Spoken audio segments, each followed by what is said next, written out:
after we mix the butter with the egg whites, we have to, during doing mixing both, we have to remember to do it slowly so the egg whites won't break, because as you saw, there is not much flour in it, and plus there is no baking powder or baking soda, which let the cake rise. The only thing that is gonna hold the cake nice and fluffy is the egg whites. So once, if you break it, it's gonna be like a pancake. So that's how it should look. As you can see the fluff, and plus the nuts. You can see some nuts inside.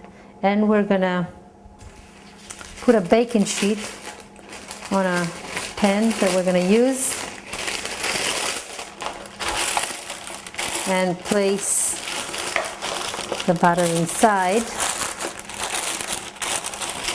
I preheat the oven for 350, and it really depends on your oven, but it should take about 40 minutes to bake this cake.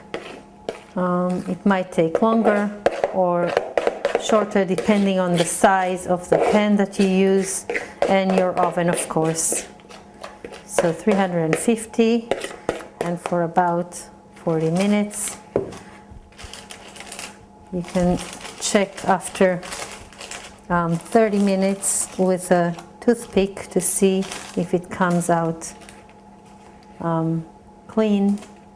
That's an indication to know that the cake is ready. Okay, and here we go.